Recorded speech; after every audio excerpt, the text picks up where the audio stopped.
1. The truth hurts. 2. What exactly is a woman? 3. The return of Will's weekly quarterback depth chart. Let it be settled. It's the Will Cain Podcast on Fox News Podcast. What's up? Welcome to the weekend. At least, welcome to Friday. I hope you will download, rate, review, subscribe, leave a comment, mash 5 stars, and share this podcast with all of your friends.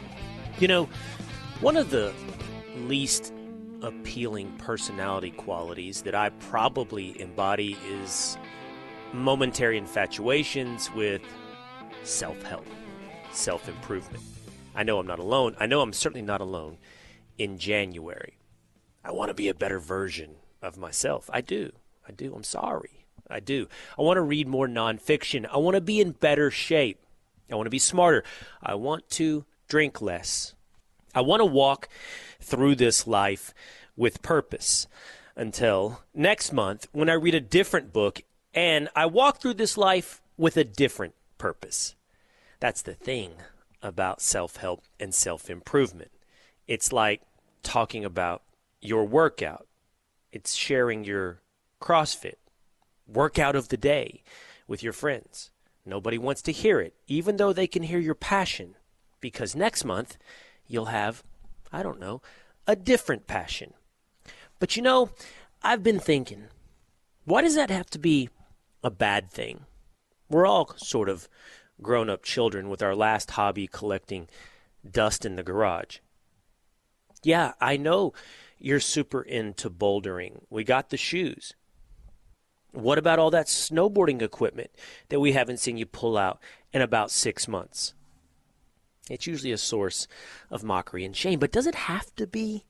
Isn't life about adventure? Isn't life about trying on something new? Isn't life about learning? And yes, we need some dedication and stick-to-itiveness, but we can't let that become a cynical hurdle into ever even starting the process of being better. I told you that here in the month of January, I decided, one of my friends mentioned this, and I decided maybe I should try doing 2-a-days when it comes to exercise. I failed. I have not done so. But along the way, I've been pretty good about doing 1-a-days. I've been hitting the gym, and it's taken every ounce of my being not to share with you my CrossFit workouts through the month of January. I've done a good job of getting there 4-5 days a week. Can't say I've necessarily seen the gains, such as the case of a 40-something-odd-year-old man who doesn't pay attention to his diet. And I think I'm about to start hopping on the bike, throwing in some echelon courses to get a little extra cardio. But I had a recommendation by yet another friend the other day that's piqued my interest, and I thought I might share it with you at the risk of stumbling out of the starting blocks and never really even getting started. I thought I might share with you my latest curiosity, something I might try on, something I might passionately move on from in, about 20 days. Or maybe, just maybe, I stick to it for 75 days. It's called 75 Hard. You may have heard about it. It's by this entrepreneur called Andy Frisella. And my friend sold it to me as a self-improvement program focused around discipline, around mental toughness. This one isn't so much about your body, although that's part of it. This one isn't so much about your mind, although that's part of it. The whole program, though, is to test your stick-to-itiveness. It's to test your discipline. It's to test your mental toughness. So it goes like this. You only have to really do 5 things for 75 days. And each one of these things on their own, not so bad. And maybe even all 5 together on a given day or within the first week, not so bad. But doing all 5 of these things for 75 days, that will take discipline and mental toughness. So here's what is asked of us under 75 Hard. Every day, every single day, you do the following. 1, you read 10 pages of a nonfiction or self-improvement book. All right, we're off to a good start. I like this idea. I want to read 10 pages of nonfiction every single day. And I can't count all of the articles I read on foxnews.com or Revolver or Zero Hedge or The Athletic or ESPN.com or Inside Texas. I need to set all that aside and read 10 pages of a nonfiction book. I need to zoom out. I need to step outside of the news cycle. I need some context. And I have some books sitting on my bedside that I've wanted to get to. For example, Blood and Thunder by Hampton Sides, an epic of the American West. I read Kingdom of Ice by Hampton Sides. It was about an Arctic expedition that got impacted in ice and ended up killing dozens of crew members in the 1800s as they trekked back on foot into northern Siberia, as many froze to death. Blood and Thunder, by the same author, is about Kit Carson and the American West, one of my passions.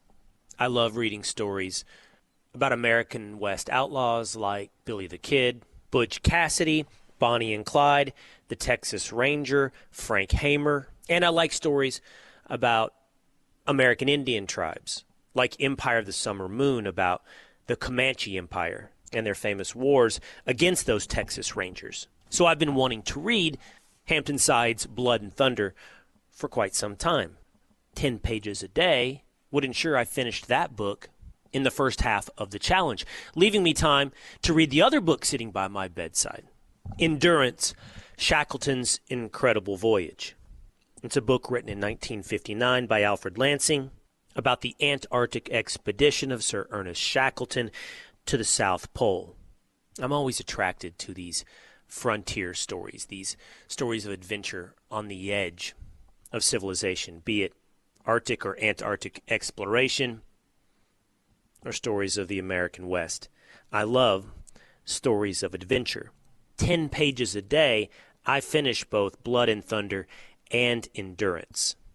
And perhaps I create a habit, a discipline, accomplishing the doable goal of reading 10 pages a day.